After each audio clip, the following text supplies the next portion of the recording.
Bonjour et bienvenue dans notre programme Spring Reset. Pour le premier jour de ce challenge, je vous propose de commencer en douceur. On va respirer aujourd'hui. C'est parti. On va commencer en position allongée sur le dos. On va plier les genoux, s'installer confortablement, avoir les pieds à la largeur du bassin avec les talons assez proches des fessiers. On va détendre tout le dos, la nuque, les épaules, placer les bras le long du corps avec les paumes de main plutôt dirigées vers le sol. On va commencer cette respiration avec une inspiration par le nez et une expiration par la bouche. On va continuer à respirer de cette façon lentement et profondément. L'inspiration par le nez.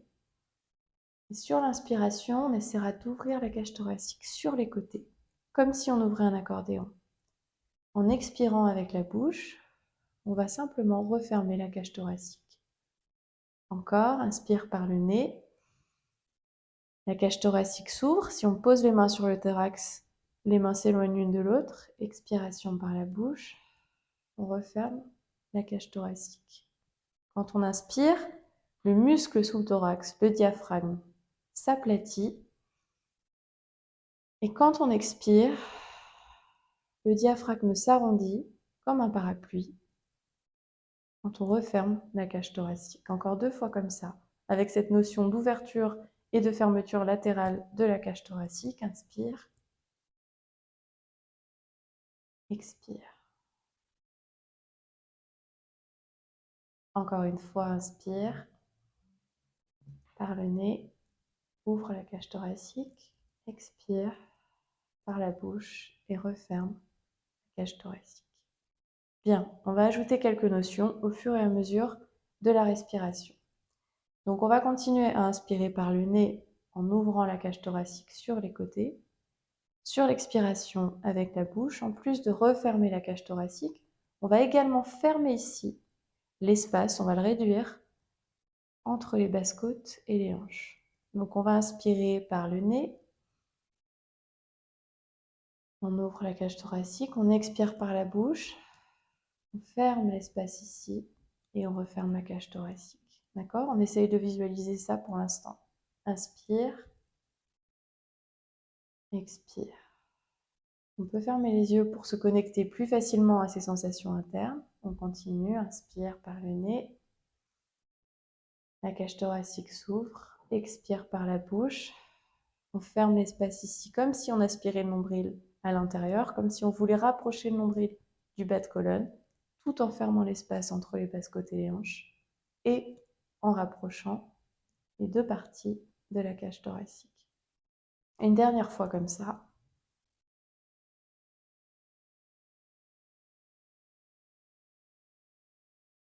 Parfait. On va ajouter une notion encore. Sur la fermeture ici de l'espace entre les basses-côtes et les hanches, la logique veut qu'on rétroverse le bassin.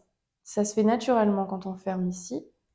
Quand vous êtes en position allongée sur le dos, naturellement, on a l'espace qui équivaut à une main entre le bas du dos et le tapis. Dans cette position qu'on dit neutre, qui est une position naturelle, physiologique, c'est la meilleure position lorsqu'on est allongé sur le dos. Sur l'inspiration, on est dans cette position neutre et on ouvre la cage thoracique. Et sur l'expiration suivante, on va rétroverser le bassin, fermer l'espace entre les basses-côtes et les hanches, plaquer le dos pour combler l'espace entre le bas du dos et le tapis et fermer la cage thoracique également. D'accord? Pour 5, inspire, on revient dans la position neutre, l'espace d'une main entre le bas du dos et le tapis, on ouvre la cage thoracique, expire, on rétroverse le bassin, on ferme l'espace entre les basses-côtes et les hanches, on ferme la cage thoracique. Encore 3 fois.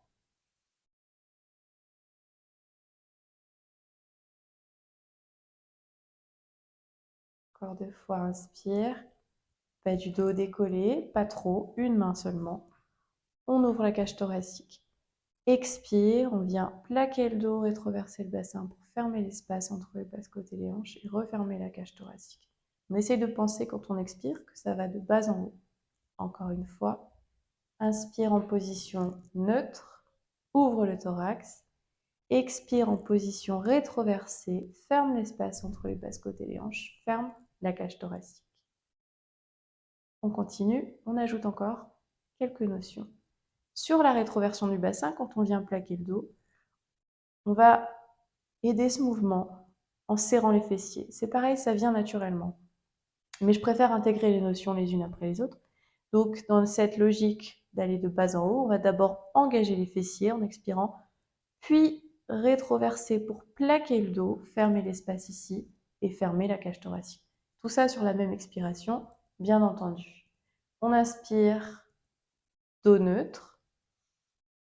On ouvre le thorax, on expire, on serre les fessiers, on plaque le dos, on rétroverse, on ferme l'espace entre les basses-côtes et les hanches, on ferme la cage thoracique. On continue pour 5. Inspire, expire. Fermez les yeux si vous le souhaitez pour vous connecter plus facilement à ces sensations qui sont internes, profondes. Et on prolonge bien chaque inspiration, chaque expiration.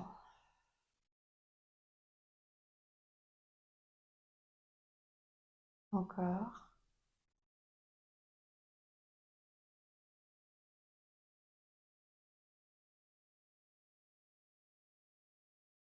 Encore une fois, inspire,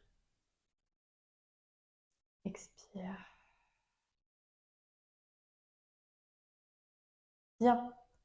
On continue, on ajoute une notion. On va considérer que l'inspiration correspondra, dans un exercice, à la phase la plus statique du mouvement et l'expiration à la phase la plus dynamique. C'est-à-dire que dans un mouvement, la partie la moins dynamique, celle qui demandera le moins d'effort, sera liée à l'inspiration, tandis que l'expiration sera sur la partie qui demande le plus d'effort, le plus de puissance musculaire, de puissance interne. Donc on va inspirer sur la préparation de ce mouvement qui va suivre. Ouvre la cage thoracique, position neutre. En expirant, on va engager les fessiers, rétroversés, plaqués, fermés ici et ici. Et on va continuer le mouvement en montant le bassin. Et là, on va inspirer en haut sur cette nouvelle phase statique, sur l'alignement des épaules, des hanches et des genoux. Et sur l'expiration suivante, on revient à une phase dynamique où on déroule la colonne au sol, une vertèbre après l'autre, de haut en bas, jusqu'à revenir à la position neutre. Là, on inspire. Expire, on rétroverse, on plaque, on ferme, on monte. Inspire, on garde la position haute. On stabilise les épaules et les omoplates au sol. Et on expire pour dérouler et articuler le dos au sol, une vertèbre après l'autre. Encore 2 fois. Inspire, position neutre. Phase statique, préparation du mouvement qui va suivre. Expire, on engage les fessiers, on rétroverse, on verrouille, on monte. Et on inspire pour la position haute statique. Puis on expire pour articuler et dérouler le dos au sol. Fais ça encore une fois. Inspire. Expire. On inspire, on garde la position haute. Et on expire, on déroule la colonne, une vertèbre à la fois, jusqu'à revenir à la position neutre. Je propose maintenant de considérer que l'inspiration, sur la phase statique, oui, mais on a aussi parlé de la phase la moins dynamique. Donc on va faire ce même mouvement, mais on va expirer sur la phase de montée du bassin, qui est la phase la plus dynamique, celle qui demande le plus d'effort musculaire, qui va contre le sens de la gravité. Et on inspirera sur une phase qui reste dynamique, mais moindre par rapport à la phase précédente, sur le retour de la colonne au sol. Donc on va commencer en préparant son mouvement sur une inspiration. Ouvrez le thorax, stabilisez la position neutre. Sur l'expiration suivante, on engage les fessiers, le centre, on plaque, on verrouille, on monte. Et là, plutôt que de bloquer la position haute en inspirant, on va inspirer à nouveau pour articuler le dos au sol. On va contre le tapis, une vertèbre après l'autre, dans le sens de la gravité. Et ce mouvement est plutôt passif, même si il reste dynamique. Et on revient en position neutre à la fin de l'inspiration. Expire tout de suite, on engage les fessiers, on rétroverse, on plaque, on verrouille et on continue en montant le bassin. On inspire pour articuler le dos au sol, une vertèbre après l'autre, jusqu'à revenir à la position neutre. Encore 2 fois ce mouvement. Expire, on monte en ayant engagé les fessiers, rétroversé et verrouillé. Inspire, on redescend en laissant la colonne s'articuler de façon presque passive, tranquillement jusqu'à revenir à la position neutre. On va refaire encore une fois. Expire et inspire. Parfait. On revient dans la position de départ et on va encore ajouter une notion. Donc sur l'inspiration, on a la phase statique ou la moins dynamique du mouvement, l'ouverture de la cage thoracique. Sur l'expiration, on a l'engagement des fessiers, la rétroversion du bassin, fermeture de l'espace entre les basses côtes et les hanches, la fermeture de la cage thoracique. On va ajouter quelque chose sur l'inspiration. On va chercher de l'ouverture, de l'espace entre les vertèbres quand on inspire. Donc, je vous propose, pour avoir une sensation concrète, d'inspirer en amenant les bras en arrière, sans creuser davantage le bas du dos, mais on sent de l'ouverture dans le haut de la colonne. On essaye de ne pas non plus faire monter le thorax. N'oublie pas que l'ouverture reste latérale. Sur l'expiration suivante, on engage les fessiers, on rétroverse, et en montant le bassin, on ramène les bras à l'avant. D'accord? On inspire pour amener le dos au sol et les bras en arrière. Et on sent de l'espace qui s'ouvre dans le haut de la colonne. On essaye de visualiser un peu d'espace qui se crée entre chaque vertèbre mobile et en particulier dans le haut du dos. Et on expire, rétroverse, monte, les bras viennent à l'avant. Encore 3 fois, inspire, articule le dos au sol, en amenant les bras en arrière. On contrôle quand même le bas de colonne pour ne pas creuser davantage, c'est-à-dire position physiologique, une main, mais pas plus. Expire, fessier, rétroversion, verrouillage et bassin haut et bras devant. La tête reste bien au sol quand le bassin monte, justement pour éviter de créer des tensions dans le haut de la colonne, dans la nuque. Inspire. Et ça va dans le sens d'ouverture de la cage thoracique, de monter les bras au-dessus de la tête et d'aller chercher une ouverture. Expire, on verrouille, bras devant et bassin haut. On va le faire une dernière fois. Inspire.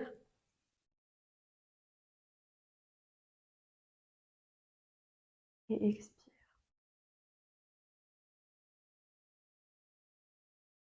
Et là, on va inspirer pour garder la position haute du bassin. Et en expirant, on va amener la colonne au sol, une vertèbre après l'autre. On va continuer notre respiration dans une autre position, en position assise. Cette respiration, elle s'applique dans toutes les positions, allongée, assise ou la position debout également. On essayera juste toujours de faire attention à sa position, à son alignement, notamment au sol par exemple. On doit veiller à ce que la position du bassin soit neutre avant de commencer, la cage thoracique à plat au sol, les omoplates également, les épaules détendues, loin des oreilles, et les cervicales avec un petit espace entre la nuque et le tapis parce que ces vertèbres-là sont légèrement en extension, comme les vertèbres lombaires du bas de colonne. Donc on essaye de penser à ces 5 repères d'alignement lorsqu'on est allongé. On vient à l'avant du tapis, donc on bascule, on peut presser les genoux à la poitrine en inspirant, et sur l'expiration, phase dynamique du mouvement, on vient à l'avant. On va continuer donc en position assise. Avant de commencer cet exercice, je voudrais juste insister sur la cadence de respiration. L'inspiration correspond à une phase de mouvement et l'expiration à une autre phase de mouvement. Donc on essaye toujours de bien cadencer le mouvement et la respiration, d'aller au bout de l'inspiration et au bout du mouvement en même temps, et la même chose pour l'expiration. Donc on va continuer, on va illustrer ce qu'on vient de dire avec le mouvement. Pieds à la largeur du bassin, mains à la hauteur des épaules, les épaules toujours détendues loin des oreilles. On a les deux os des fesses bien ancrés dans le sol. Et là, on va inspirer pour monter les bras, grandir et ouvrir la cage thoracique jusqu'à avoir les oreilles à hauteur des biceps. Repère d'alignement dans cette position. En expirant, on va abaisser les bras, rétroverser le bassin, engager les fessiers d'abord et verrouiller l'espace entre les basses-côtes et les hanches jusqu'à venir ici en position rétroversée, main à hauteur des épaules, épaules détendues. Mains à la hauteur des épaules sont aussi un repère d'alignement ici. On continue, inspire, on allonge le dos, expire, on arrondit, rétroverse, main à hauteur des épaules. Encore, et on va essayer de gagner un peu d'amplitude à chaque mouvement, que ce soit sur l'inspiration ou sur l'expiration quand on rétroverse. Fermons bien ici toujours. On continue. Inspire par le nez, ouvre la cage thoracique, crée la longueur dans le dos. Expire par la bouche sur la phase la plus dynamique, celle qui demande en tout cas le plus d'efforts musculaires. On rétroverse, main à hauteur des épaules. Encore. Inspire. Expire. On va refaire ça une fois. On inspire, on allonge, on grandit. Et on ouvre, oreille à hauteur des biceps comme repère d'alignement. Expire, on rétroverse, on arrondit. Et là, à chaque fois, on cadence bien son mouvement et sa respiration. On va au bout de l'inspiration et au bout du mouvement d'inspiration, au bout de l'expiration et au bout du mouvement d'expiration. On va revenir. Et là, on va ouvrir les pieds à la largeur du tapis. Et on va venir, plutôt que rétroverser et basculer le bassin vers l'arrière, on va plutôt fléchir vers l'avant.